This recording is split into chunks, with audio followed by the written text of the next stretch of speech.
Yewandegeya olunaku olwaleero eddukiridde omuliro ogwaluseewo ku ssaawa nga 7 ez'okumakya n'eddakiika 46 ku katale k'e Kaleere, era oluvannyuma lw'okutuukawo bazinyamwoto balwanyisizza omuliro guno. Gubatwalidde ebbanga ddene okuzikiza nga bw'omanyi ekifo nga bwe kyakulamu, naye bamaze ne baguzikiza. Tukizudde nti omuliro guno gwatandikidde ku sayidi eno eriraanye Gayaza Road ne gutandika okusaasaana, era gwokezza buli kayumba konna akakoleddwa mu mbaawo n'amabaati.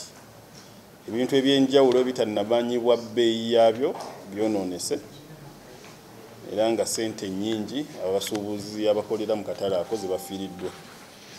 Tetunnamanya muliro guno guvudde ku ki, naye bwe tugezezzaako okwogera n'abantu bano oluvannyuma lw'ozikiza omuliro guno, bategeezezza nti baawulidde ebikubagana nga bw'owulira fireworks ku muti gw'amasannyalaze, ekizzeemu okulabikako mukka muliro. Era twagala obbategeeza nti ensonga eno eteebereza okuba nti evudde, wadde ng'okunoonyeza kukyagenda maaso, eteebereza okuba nti evudde ku bwe bayita bakamyufu, okujingajinga waya n'okweteekako amasannyalaze ng'ate toli mukugu.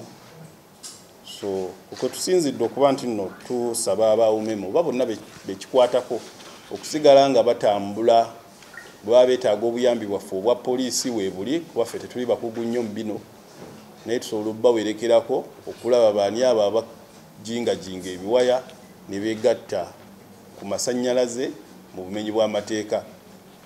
Tubasaba bongezeemu ebikwekweto ku nsonga eyo, oba oli awo eyinza otuyamba okuwona ekizibu ng'ekibadde olunaku olwaleero. Kunoonyerezako kukyagenda mu maaso. Mu ngeri y'emu era nga twogera ku muliro, waliwo omuliro ogwabadde olunaku olwajjo, essimu twagifunye ku 5:58 olunaku olwajjo ssaawa zaadde za kawungeezi, era poliisi yaffe ey'Entebbe n'esindika fire brigade okubaako nti okulaba nti no balwanyisa omuliro ogwo. Gwabadde ku Entebbe expressway Nambigirwa, ku lutindo olwo lwe bayita Nambigirwa, era twasobodde okuba nti no tuzikiza omuliro guno gwabadde ku mmotoka.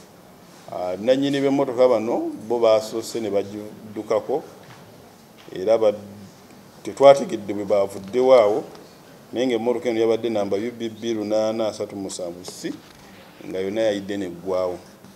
Lwaki twogera ku nsonga eno olunaku olwaleero nti eno mmotoka yakusatu mu wiiki ng'emu ku luguudo olwo lwa Express Highway paka okutuuka mpaka ku airport. Mmotoka bantu baba bazivuga bagenda olaba omukka guvaayo, baziddukamu nga zikwata omuliro. So kwe tusinzidde okuba nti no tusaba abantu, bw'oba ovuga emmotoka eno bwe baba bagikola erina okugiramu ka fire extinguisher.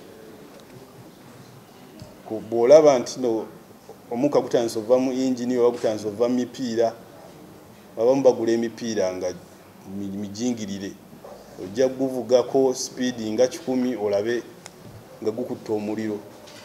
Ate ebiseera ebisinga oyinza obutamanya gwo gusigala gutambula nga gubumbujja. So tusaba abantu okubeera ne fire extinguisher, tuwone ebizibu ng'ebyaliwo wali ematugga. Ky'omukisa omulungi nti zino zonna mmotoka ntono era abantu basobola ozivaamu mangu nnyo, naye tuyinza okufuna ekizibu ng'ekyali ematugga ku lutindo olwo bwe tuba tetutambudde na bikozesebwa mangu. Ky'ekyomukisa omulungi ekirala nti bakulu abatwala oluguudo olwo balina ebyuma ebiyinza obbayambako okuzikiza omuliro, naye nga tebannakutuukako wayinza okubeerawo embeera eyinza okuleetawo akabi. So mubeere n'ebyuma ebiyinza obbayamba okuzikiza omuliro, tusobole okuba nti no tugulwanyisa nga n'ab'ebyokwerinda bwe batuuka mu kifo ekyo.